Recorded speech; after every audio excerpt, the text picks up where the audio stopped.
لوگوں کی اکثریت کا حال یہ ہے کہ مقصد تو ان کو یاد ہی نہیں ہے کہ ہمارا اصل مقصد کیا تھا۔ وہ سمجھتے ہیں ہم دنیا میں آئے ہی اس لیے تھے کہ زیادہ سے زیادہ کمائیں، زیادہ سے زیادہ کھائیں، جمع کریں، رکھیں، ڈکیں اور عیاشیاں کریں وغیرہ وغیرہ۔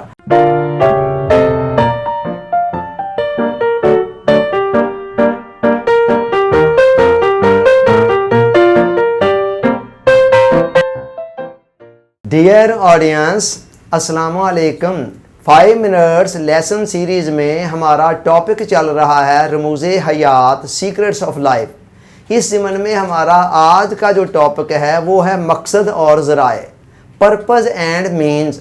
ایک انسان کسی بھی معاملے کے اندر جب بھاگ دوڑ دھوپ کرتا ہے، کوشش کرتا ہے، اسٹرگل کرتا ہے، اپنی توانائیاں استعمال میں لاتا ہے، تو اس کے سامنے کوئی خاص مقصد ہوتا ہے جس کو وہ پانا چاہتا ہے، کوئی منزل ہوتی ہے جہاں تک وہ پہنچنا چاہتا ہے، اور اس کے ساتھ ہی ساتھ بہت سارے وسائل اور ذرائع ایسے ہوتے ہیں جن کو وہ استعمال کر رہا ہوتا ہے اس مقصد تک پہنچنے کے لیے، اس منزل تک پہنچنے کے لیے، اس مقصد کو پانے کے لیے کئی ذرائع کو، کئی مینز کو وہ یوز کر رہا ہوتا ہے۔ گویا ہم یہ کہہ سکتے ہیں کہ مقصد کی حیثیت منزل کی ہے جہاں تک وہ پہنچنا چاہتا ہے یا جس کو وہ پانا چاہتا ہے، اور ذرائع جو اس کے لیے استعمال کیے جا رہے ہوتے ہیں ان کی حیثیت ذات راہ کی ہے۔ جیسے انسان نے کسی دوسری جگہ پر سفر کر کے جانا ہو تو راستے کے اندر اس کو کرائے کی ضرورت ہوتی ہے، پیسوں کی ضرورت ہوتی ہے، تو اس کو ذات راہ کہا جاتا ہے، اور جہاں پہنچنا ہوتا ہے وہ اس کا مقصد ہوتا ہے۔ آپ اس کو ایک مثال کے ذریعے سے سمجھ لیں کہ ایک بندے نے حج پر جانا ہے،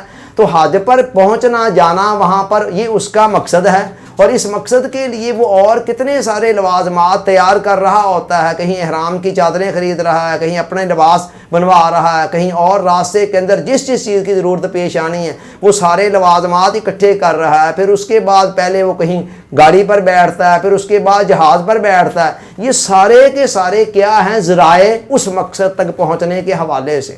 یہ مقصد ایک ہوتا ہے اور اس کے لیے ذرائع کئی قسم کے استعمال کیے جا رہے ہوتے ہیں۔ اب انسانی زندگی کا حسن یہ ہے کہ مقصد اور ذرائع کو اپنے اپنے درجے پر رکھا جائے۔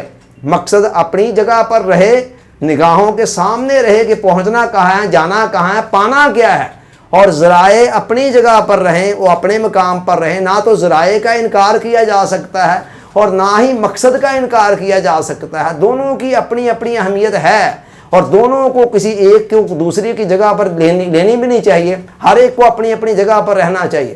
ہوتا کیا ہے کہ انسان دونوں کو گڈمڈ کر دیتا ہے، اور مقصد نگاہوں سے بعض اوقات اوجھل ہو جاتا ہے، اور اس کے لیے جو ذرائع اختیار کیے جا رہے ہوتے ہیں انسان انہی کو مقصد کا درجہ دے کر انہی کے پیچھے چل پڑتا ہے۔ یہ ایک بہت بڑی گمراہی ہے جو انسانی لائف کے اندر آتی ہے۔ عربی زبان میں کہا جاتا ہے العدل وضع الشیء فی محلہ۔ عدل یہ ہے کہ ہر چیز کو اس کے مقام پر رکھا جائے، اور ظلم کیا ہے؟